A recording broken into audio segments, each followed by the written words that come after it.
Hello, hello, hello. This is your host, DeShon, and I am so excited to be back here with you all on Freedom Revamped, the podcast. More importantly, I'm excited to be joined by Miss Alana Narciss Dandridge, who is the host of Own Women Podcast, which is a Christian-based podcast, and she's going to be here with me today to discuss self-discovery. Say hello to everyone, Alana. Hi, everyone. So before we hop directly into our conversation on self-discovery, you know how we do things here. We want to first ask you, Miss Alana, how do you define freedom? I define freedom as being able to do as you please, but in a respectful manner. Being able to make decisions where you want to live, what you want to do with your life, and having no limitations on how far or how what those limitations might be, but being able to just really just go after what you want is how I define freedom. So, Alana, now that you've defined freedom, what are some ways that you go about practicing freedom? Our founder talks about this idea of freedom being a practice, something that we have to practice daily, or weekly. So how do you go about practicing freedom on a weekly or daily basis? One way that I practice freedom in my personal life is by focusing on self-care. So one day out of the week, I do one activity by myself. And could be whether traveling or just going to get a massage or something where I can practice like working on me and having the freedom to be able to do whatever it is that I've had on my list to do for quite some time. So I try to be intentional about the time that I spend with myself whenever I can on the weekends. That's awesome. I think self-care is often looked at as a luxury, but it's so important to do, especially now with the onset of the pandemic. For me personally, there is very little to no sense of a work-life balance. So it's very important that I find ways to love on myself, since we don't have that extra aspect of community. Like, we don't really get to commune much anymore. So we have to find a way to commune with ourselves. Quite frankly, a plus. We get to spend more time with ourselves, which brings us to today's lovely topic of self-discovery, which I'm super excited to talk to you about because I know that you have quite the expertise on self-discovery. So as we go ahead and hop right into this conversation, I would first like for us to go ahead and define self-discovery. So I'll let you go first. How do you define self-discovery? I define self discovery as in learning the origin of who you are. So, this could be the root of your family, it could be what you like and don't like, and just knowing who you are as a person as a whole. And I think self discovery, it looks different. It looks different from when you were a kid to now as an adult. And I think it's a process, it's a journey, as in, you'll never be done with getting to know yourself. You're constantly growing and changing as you grow up. And so I think it's constantly learning who you are and what you represent. I love that. I would have to agree. For me, self-discovery is about being intentional, about understanding and knowing who you are and how you fit in the world around you. I think one of the most popular things that sprouted up throughout quarantine, on the newest popular app, Clubhouse, people have been talking about this idea of imposter syndrome, which is not new, but it's just resurfaced. And it's very real when you don't have a good sense of self. Sometimes you feel like you don't belong in spaces or that you're not qualified in spaces. So I think that self-discovery ultimately allows for you to be in tune with who you are and Mm-hmm. alignment with who you are. So I love that you kind of bridged where I was going to go next with the conversation. You talked about self-discovery as more of a journey, which was going to be one of my questions. Do you think that self-discovery is a journey or a destination? I definitely think it's a journey because I feel like a destination has like an end point where I think the way that we think our life is going to be is usually totally different from what it ends up being. So we're constantly having to grow and shift who we are based off of where we are physically and emotionally, mentally in our lives. And so I think knowing that the journey of where you are and getting to know yourself right now might look different in the future. And I can say personally for me, the journey of self-discovery it's been an up and down cycle. It's been a roller coaster of many emotions and just experiences, even from looking at my childhood of growing up in a household with two parents, you know, how that shaped me to going off to college and my last year of college losing a parent and then going into the real world and trying to find a job and having life different and trying to find a job and having disappointment in the life that I thought I was going to have to, you know, the life that I end up having, which I'm happy about because, you know, when we're thinking about where we're going to be, where we see ourselves, sometimes we miss a few steps or we miss like the whole trajectory of everything that involves with the life that we want to have. And so I think the journey that I'm on with self-discovery, I've been very intentional on each place and space that I am in my life, whether, you know, back in college, I enjoyed being in college, but there were steps that I need to take on self discovery. In college, I decided to go to therapy because there was some trauma in my childhood life that I just kept running into while I'm trying to enjoy my time in college. And same thing when I graduated from college and went into adulthood, there were moments where I still needed that help and therapy, or there were still moments where I'm trying to expand, you know, in career wise, and I just needed some time to myself to figure out what is it that I want out of life. So whether that's making time for myself to go on a solo trip or you know being intentional about getting therapy again or you know making my mental health a priority, like there's always been a journey within self discovery throughout these years, and it looks different through every year, through every age. And then reflecting back on like childhood things of now as an adult, I think has a big part in why, you know, our self discovery journey is so complex. And like, there's not a moment where you can pinpoint, well, I'm done discovering who I am. Like, there's never going to be a point in your life where you're just all the way the person that you want to be or you need to be. There's always room to improve, there's always room to grow. And that's what I've learned is that whenever I complete learning one area about myself or about my life, there's always somewhere else within mentally, physically, emotionally, or somewhere in my life that I can shift that energy to and work to improve. So I think that's why I think it's a journey, because you're never done growing. You're never done discovering who you are. Like you change just like the seasons or even more frequently than the seasons. So I think it's definitely a journey. Absolutely. And I feel the same way because I think that's why I got so like on board about self-awareness. I think very beginning of my journey, unfortunately, I have to admit that I didn't start until I was in college, because before then I was just kind of going with the flow so much that I didn't really have to be very self-aware. I mean, we were young. There's so many things that are kind of already spelled out for you that you don't really have to have a strong sense of self. Um, or we're just not, it's not really promoted like having a strong sense of self. Because as a kid, it's like, do what we say and less of what you want to do. And then it's hard for you to start to speak up about those things. So the older I got and the more conflict I was having with like authority figures or just the things going on in the society around me or conflicts with myself as a woman and more importantly a Black woman, I was like, my goodness, like there's so much I don't know about me that I need to explore. And when I started to explore those things, it was like, okay, there's things I don't like here, but how do I go about fixing them? So like you mentioned with therapy, I actually just only recently started therapy. So I look back and I'm like, oh my gosh, if someone could have been there to talk to me or talk through these things with me when I was experiencing them in college, it might have opened my eyes a lot sooner to some of the things that I knew to be wrong with me. And I know it's hard to admit that, like for many people, it's like when you go on this journey of self discovery, you might be thinking like it's going to be perfect.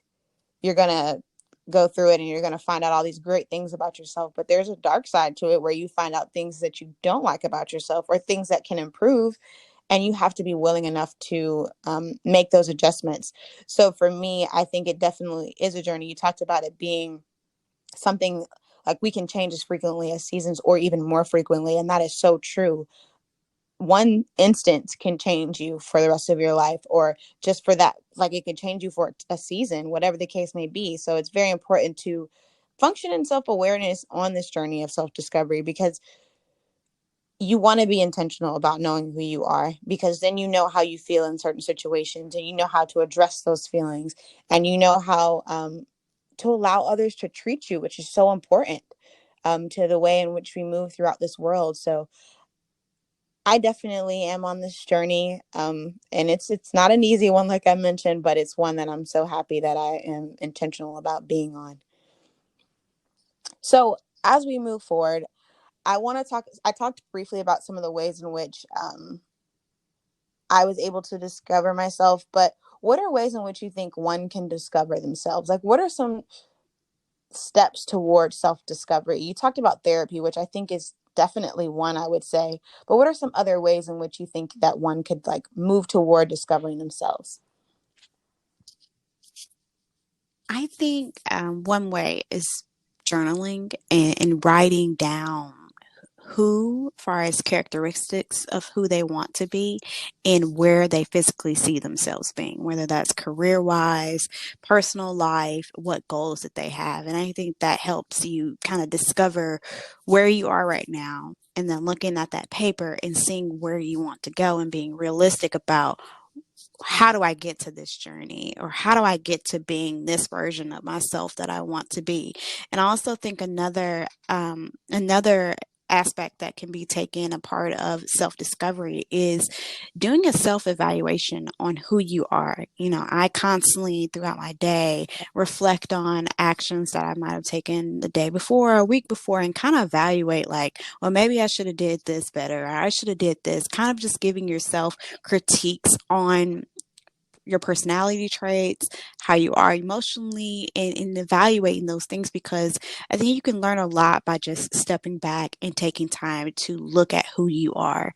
You know, we're always constantly spending time with others. Well, right now with the pandemic, you know, we're having to social distance, but prior to that, you know, a lot of us probably never went a weekend by ourselves or not being around people. And so I think though prior to COVID hitting, a lot of us probably never even spent a weekend by ourselves. And so now that we're in COVID lifestyle of being in the pandemic and having to social distance, we're kind of forced to be by ourselves. And so I think it's important that we allocate time throughout our week, throughout our day, to just self-reflect on what we've accomplished, what we've done, what we could have did better. And I think that's something that I personally do a lot in order to help better myself. But another thing is actually being intentional with the people in our lives and asking them for constructive criticism on our personality traits, on things that we do in our lives, or just even asking for advice on certain areas within our lives from the people that we love and trust. It can also help us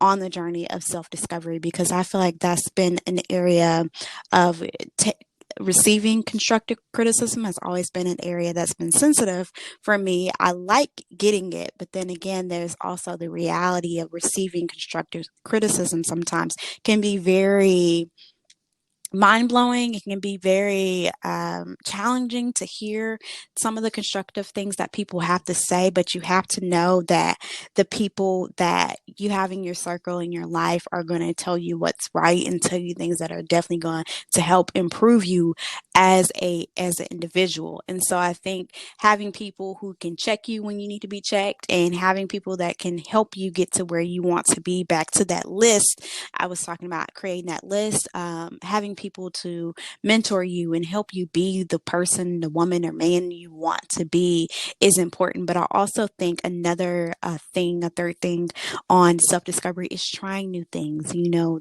there are things that we all love to do, and there are things that we never tried, but we just sometimes might assume we don't like. And so I think a thing that's helped me on the journey of self discovery is making a list on new things to try and things that I probably never would have thought about trying had I not stepped outside of my comfort zone. So I think also in self discovery, you can't be afraid to get outside that comfort zone and try new things. But overall, I think all three of those things, making a list of who you are, who you want to be, reflecting with the people that you know, taking time for yourself, also trying new things will all help you on the journey to self discovery.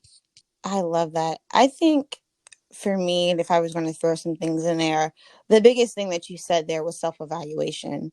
And I mean, I talk about it and I have my own way of doing it and understanding that that's my way of doing it and not being so certain as to how others might want to choose to embark on that journey of self discovery.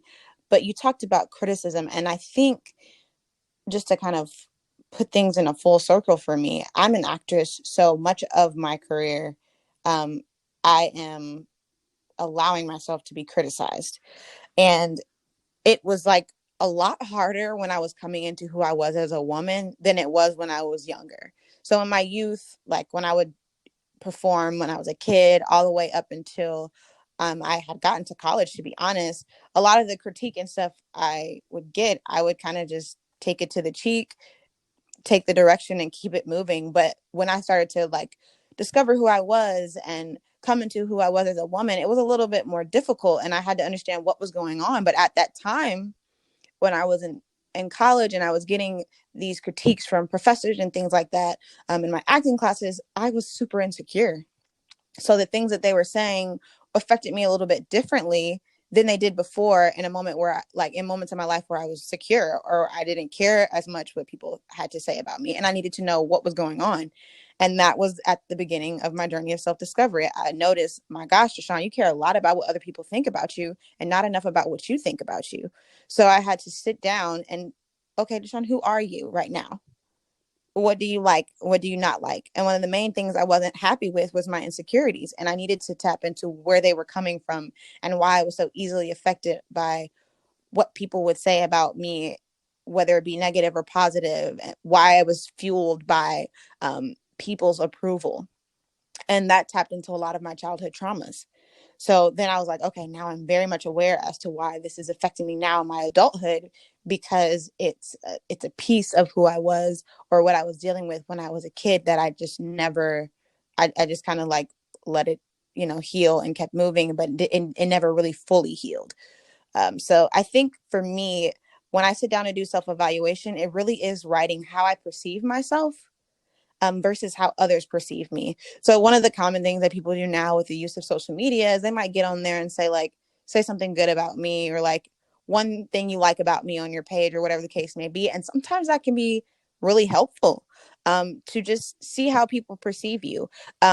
Obviously, I don't encourage everyone to do that via social media, but your close friends and family whom you might care a little bit about how they feel about you or you trust their opinion of you, just ask them how they perceive you and then compare that to how you perceive yourself.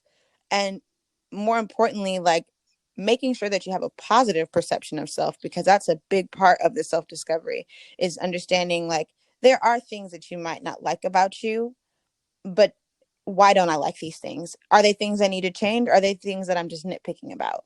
Like what is the deep root of those things? Like insecurity was a big thing that I was dealing with because I was like becoming a woman. So there's a lot of things about wanting to look a certain way or be treated a certain way about people or be treated a certain way by people around you or whatever the case may be. But that was because that was something that was brought on to me by society. And like I said, those childhood traumas. So that was something that I could change. But people around me did not even see that. We did an assignment in class, which is what led me to self discovery. And I had my fellow peers tell me that, like, they thought I was super confident and they had no idea that I was dealing with these things. So it's very interesting the way in which we perceive ourselves versus how others perceive us. And that's a big part of our process toward self discovery. And more importantly, the thing that really got me through all of it was knowing how God saw me. Once I separated not only how I felt or how others might feel, and I saw how much he cares about me and how intentional he is about all the little things in my life, it changed my mind. It changed my outlook. It gave me such a greater sense of hope because I was like, my God was so intentional about the smallest things in my life. He cared enough to make sure that this happened so that later when I was feeling down, this would happen, or whatever the case may be. He brought this person into my life. There's so many small details that he took into consideration when crafting what I know to be my life, that truly helped me understand who I was and whose I was.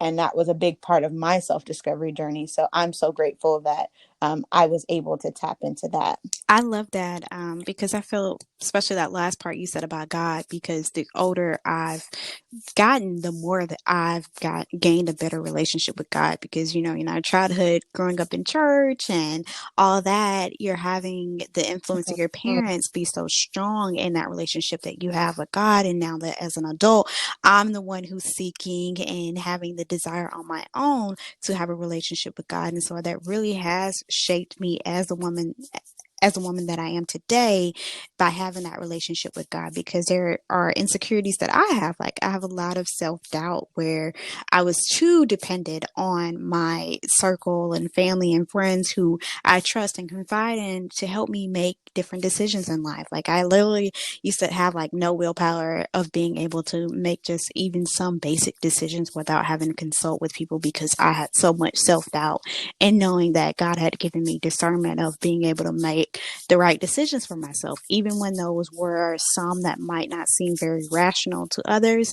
But God, but the closer I've gotten to God, the more God has opened up my eyes to be able to see. I've given you all the tools, everything you need right here inside of you to be able to make certain decisions for yourself, to be able to be the woman that I want you to be. And so I think definitely the relationship that we have with God definitely helps us scope the person that we're supposed to be and find that self discovery within God. Because I look at who I was even from college to who I am now, even just the simplest things from the clothes and the music I want to listen to. Woo, yes, girl. Like, when we was going out in college, all the short stuff and revealing things that that we used to wear, my mindset, because I've gotten closer with God, has changed to want to be more modest in my dressing, the more conservative in the way that I talk. I'm not trying to say a curse word every single sentence that I say, trying to be mindful of God in this walk of life and who I am as a woman now. And I think honestly, that's pretty much how I'm trying to live my life, and that's one reason why I created my platform on Woman, is about being a woman in Christ, and how, childhood to now, how my life has shaped and changed, because now I'm fully submitting myself to God, and that truly changes everything, changes everything about you. And so I think that's definitely an important part, is like keeping God at the center of finding out who you are, because outside of our relationship with God and our walk with God, we do have everyday life. We're humans, we have jobs, and we have most of our jobs take up most of our week. 40 hours out of our week is given to a job, and so that's a part of our life. But outside of that, we're constantly being followers of God. So that kind of never stops, but trying to find that balance in, wanting to be career driven and wanting to serve God, and doing all these different things definitely takes a will of God. It takes a lot of courage and strength and balance to be able to do all these different things. And especially for people like us, podcasters, and having different extracurriculum activities outside of work and focusing on our faith, there's a lot of balance that needs to happen and take place. So I think God is definitely the center and the focus of this self discovery journey that I'm on. Absolutely. And I think one of the most important things that you said too was like the change from like who you were and who you are now, and accepting that, right? Because it's like I was that person, and I can hold on to the things that happened or the way that I performed then, but that doesn't even like it doesn't even stand a chance with who I am now. You know what I'm Mm-hmm. saying? Like it's letting go, like knowing that that was a piece of who you are, but it's not who you are anymore. And I think that that's a big part of self discovery too, letting go of the things that like are no longer fit you, or are no longer like they're no longer define who you are. So one of the biggest things for me, like academia was a big part of who I was, like from the time I was in grade school to the time I went to college. I knew that if I did get in school, I was going to get all A's, or I was going to be on the president's list, or I was going to be in beta club, or whatever the case. I knew that there was accolades attached to my high achievements.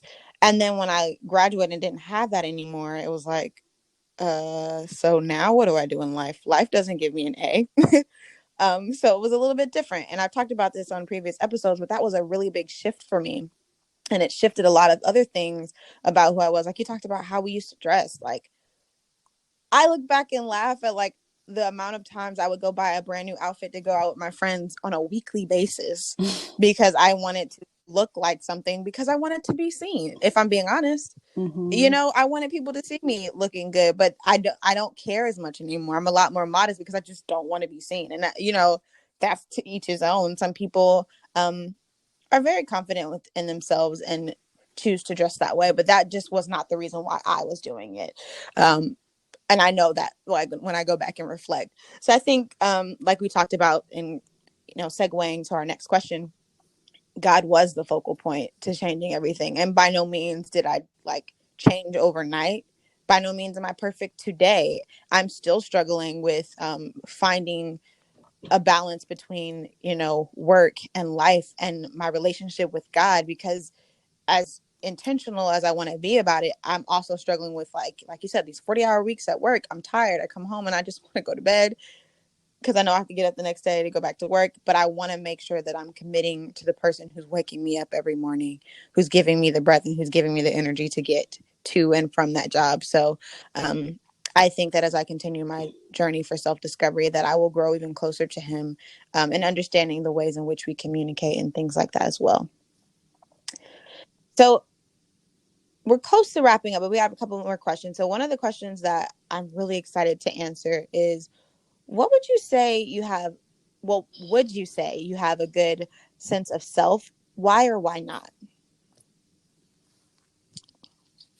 I would say yes. I think I do have a great sense of self. One of those reasons being I take a lot of time to be to myself, and focusing on that relationship that I have with God has definitely made me a better person. We talked about changing for the better because of God being in our life. And I look at how much time I used to spend on the phone is one great example of like the conversations that I Mhm. used to have on the phone just even a year ago, just wasting time that I could have been spending between me and God, by having conversations that were meaningless, like, not talking about anything, just talking about, girl, what did you see this? Did you see that? Did you see that? And if they're on social media, of course, they probably saw the same thing as I'm seeing. And I'm having these useless conversations that aren't benefiting me to better me as a person or, any type of personal development. So I think I have developed a better sense of who I am and who I am in God, as being his child, within the last year, because this past year has been, I think, challenging for many of us, and many of us have went through a lot of obstacles. And I think reflecting on what I went through in 2020, it was a lot, from everything from focusing on my mental health to dealing with past trauma, making it through those past traumas, and having God at the center of all those things, to even shifting my focus from being a very career driven person to God, telling me to leave my job. And here I am, in a 2 month span Mhm. of not having a job. And I'm like, man, I really quit that job. Like I really quit my job. And I couldn't believe it because that kind of had been my joy of even living in my previous city. I lived in Houston for 3 years. That had been the reason I had stayed in Houston for those 3 years, was because I had a job there. And then I came back to Mississippi last fall and have been around my family, and I realized that sometimes God shifts our focus from being, being so self infused to being more about his purpose, his plan, and putting us in a place where we can shift from being all about ourselves. It's good to have self awareness. I think I kind of had at times a little too much and was kind of selfish and thinking about me too much. And God kind of shifted my focus from being, so focused on having a title at a job and all this, to being like, even if you don't have this job, even if you don't have this, you're not in this situation, you're still mine. You don't need anything to define you but my love in your relationship with me. And so I think that has been what my life has been the last few months. It's just focusing on God. And now as I step back into being a working woman after not having a job for 2 months, I have a new meaning and a new purpose for being a career woman. I have a new meaning of self love and a new meaning for all these different things that I thought I kind of understood until God put me in a place where I couldn't tell anyone, the moves that I was making, the decision that I made to quit my job. God put me in a place where it was just me and him. I was in a season last year, last I think it was like November. I was in a season where it was just me and God, like constant prayer, fasting. No one knew any of this stuff. Like God was like, "Don't tell anyone. Don't tell your family. You can tell a few friends, but only a few, like two or three, can know." And God really kept me. I had a lot of self doubt because I was like, "This is a huge decision. Like we're in a pandemic, and I'm about to have no health care. I'm about to have to get a supplemental." Life insurance policy, there's a lot that I had to think about and do in order to take that big leap of faith of leaving my job of 2.5 years. And throughout that process, God allowed me to really figure out who I am, as a person. And I think if you've ever experienced something similar to that, where God just puts you in a place by yourself, it really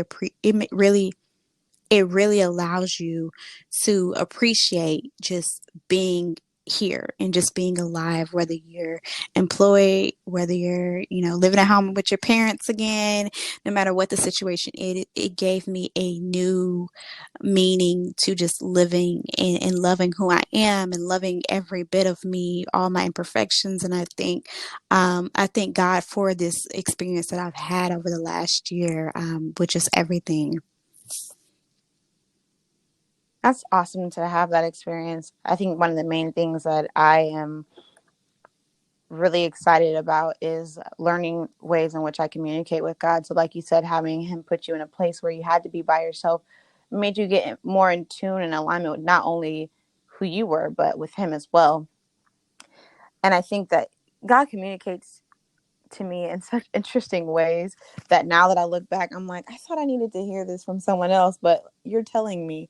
And his voice is so much louder than it was before when I was distracted by all the other things around me because I wasn't taking the time to be by myself. I am a doer. I do a lot of things. So I have to make sure that I slow down, because when I don't slow down, I don't get a chance to inhale and exhale and take in what's going on or take in what I'm doing. My victories get blown over because it happens, and then I'm like, well, how do I get to the next one? So those are things that I'm working on. But overall, I would say I have a great sense of self. I am a person who advocates for self-awareness, taking that time to do that self-evaluation, because it's so important. It's so important. So because of that, it really has changed and shaped a lot of the things that I involve myself in. It's allowed me to say no to things that I can't and won't do anymore. Like I won't do those things anymore because that's not who I am anymore. Or just saying no to things that are overbearing. Um, so there's all of that um, as well. But I'm super excited to be in a space where I know for a fact that I have a good sense of self now, and there's little to know things that I will take that aren't in alignment with who I am anymore. So my final question before we get into giving tips on self-discovery, I want to ask you, with the use of your podcast or other platforms that you might be a part of, how do you use your platform to educate people on and promote self-discovery? I think with my podcast on Woman, I have used the platform to talk about my personal struggles in self discovery in my walk with God, and also about singleness. Because as a single woman, I think it's important to be intentional of this time that, I have. And so I've also used my Instagram most recently to post about singleness and how I'm waiting and being patient in my wait. But as a person who is very much so, like I said, in tune with myself. I think I always love to encourage others to spend time with themselves. Like I always post at least once a week on Instagram of something that I'm doing by myself. And my friends, they know I love doing things by myself, whether that's going to the nail salon, going to get a massage, going to go out to eat by myself, wherever it is, they know that I'm capable of doing it by myself. And I've always been very intentional over the years of taking solo trips. I actually shared 2 years ago this week, I was in Italy. I went on a Europe trip. I went to Italy, Paris, and Amsterdam all by myself. And it was a trip really full of self discovery, of understanding a different culture and meeting different people. And I think I always try to encourage people if they're ever able to take a trip by themselves because you're going to learn a lot about yourself. You're going to learn a lot about what you like and dislike. And so I think that is how I use my platform. It's just encouraging single women to be their best version of themselves by themselves. And so I think being intentional about how you spend your time is always something else that I like to encourage others on my social media platforms. I think that's so important, especially when you talk about how we spend our time. Because, like I told you, I do a lot. So I have to make sure that the things that I'm doing are fulfilling, and that they are in alignment with my purpose. And I'm not just, doing a bunch of things. So I think that's super important. And then one of the other things that I like that you brought up too was that you're using it to encourage women to be their best selves.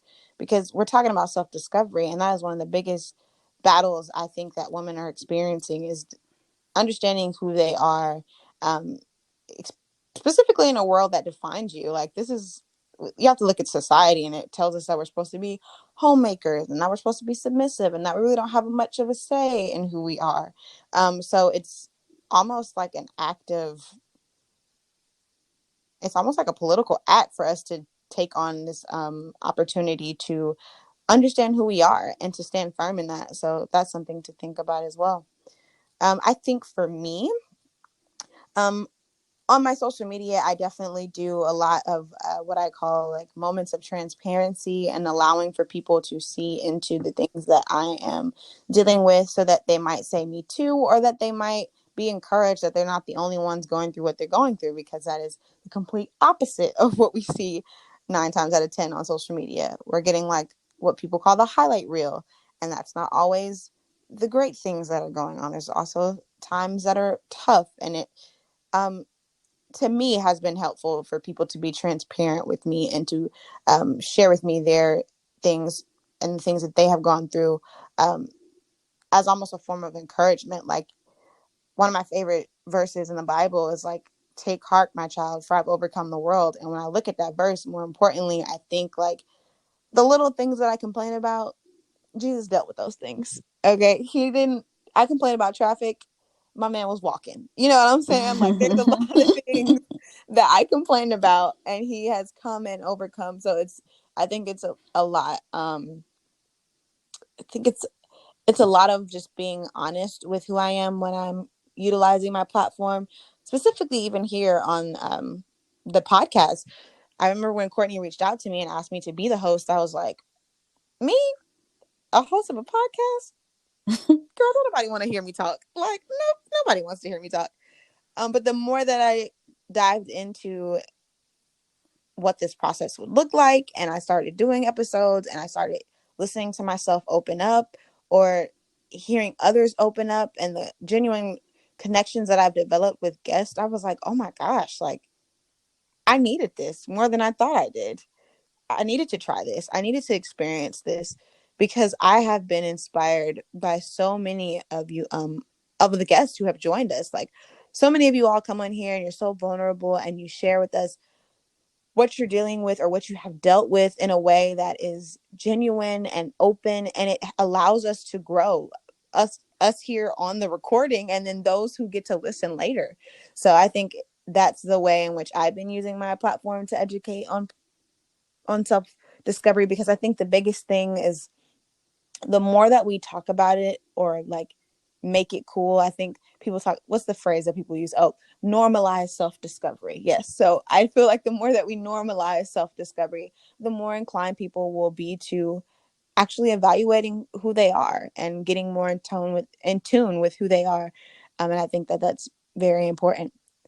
So before we go, I would like to give our guests some tangible tips on how they could go about self-discovery. We talked about it a little bit earlier when we were talking about ways in which they could discover themselves.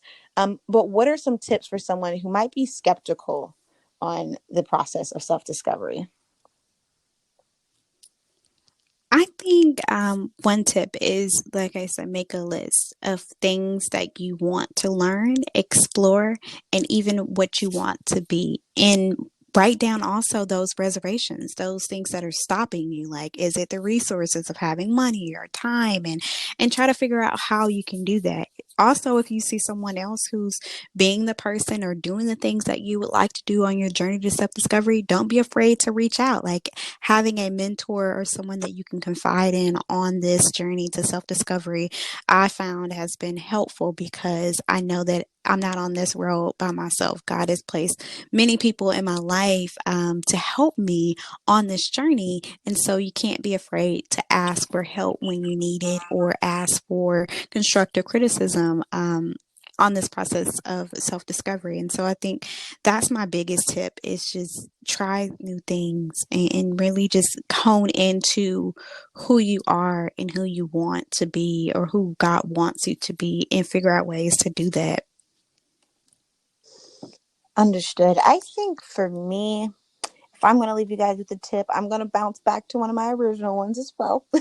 um, I'm going to I'm going to encourage you to write down how you perceive yourself, um, how others might perceive you, and take a look at that and rest in that and give that a beat, because I think once you realize that what you see sometimes is a lot more critical than what others see, or that some of the things you see you've never written down and maybe you've never put it in ink, or you've never actually said those things. You need to see them sometimes to realize, like, how do I work through these things? So I think writing down how you perceive yourself and how others perceive you is a strong tool for a bounce off point, like a starting point for self-discovery. And that's just what worked for me. It might not work for everybody, but I think that if you take on that task of understanding the way in which you see yourself, it will change everything, because a lot of times we're selling ourselves short. And I mean, I don't hate to go back to it, but I'm going to go back to the fact that we are created in the image of God.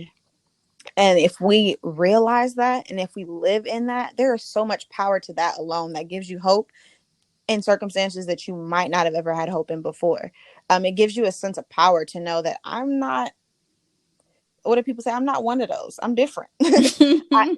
God created me intentionally, and he gave me purpose, and a purpose that I'm intentional about fulfilling. So I think it's very important that we tap into that. So that would be my main tangible tip to take with you as you journey towards self-discovery. So in closing, I just want to thank you, Alana, so much for sharing with us your story, your journey, where you're at, and where you plan to continue to grow. It was so amazing talking to you on this topic, not only because me being biased, I love talking about self-discovery, but more importantly, hearing someone else who is passionate about being self-aware and journeying intentionally toward understanding who they are. So thank you so much for joining us. And before we go, I would love for you to share with everyone how they can find you, um, whether it be your Instagram, your website, whatever the case may be, and more importantly, what you have coming up next. Anything that you like to share with them on how they can stay abreast of what you have going on. Yes. Thank you so very much, DeShon, for taking the time to have me on here. I'm honored. This has been a wonderful episode. And for all the listeners who would like to follow me, you can follow me on Instagram at Own Woman Podcast. And also, you can find the podcast on all platforms, including Apple, Google, and Spotify at Own Woman. So OWN Woman. And far as what I'm up to now, I'm actually starting a new job in 2 2 weeks. So I'm so excited about that. Woo woo. I work as a communications, well, I'll be working as a communications manager for a new university. In Chicago. So I'll eventually be moving to Chicago in the springtime for this new opportunity. But for now, I'll be working from home. So I'm excited for this wonderful opportunity. And I want to encourage anyone who's listening, like DeShon mentioned about knowing who God is and knowing that we were created in the image of God definitely helps shape us in this self-discovery, in self-discovery, and trusting God with our life and who He wants us to be definitely will help you go beyond measures. It will help you be who you want to be and even more, more than you ever expected. And so I want to encourage anyone listening to this episode to truly trust God in all that you do and all that you want to be in every step and journey that you have. Just put God at the front, the beginning, the middle, all parts of whatever you're doing in your life. Absolutely. I second that. And before I let you all go, I have to give you homework. And I actually intend on utilizing something that Elena said as today's homework. So I encourage you to write out who you are, write out a list of things that you know to be true about yourself today. That way you can take an opportunity to look at who you are right now, who you know yourself to be today, and you can then evaluate where you want to go or who you want to be. So know that self-discovery is not a destination, and it is indeed a journey. We thank you all for listening, and as always, remember to practice freedom. Take care.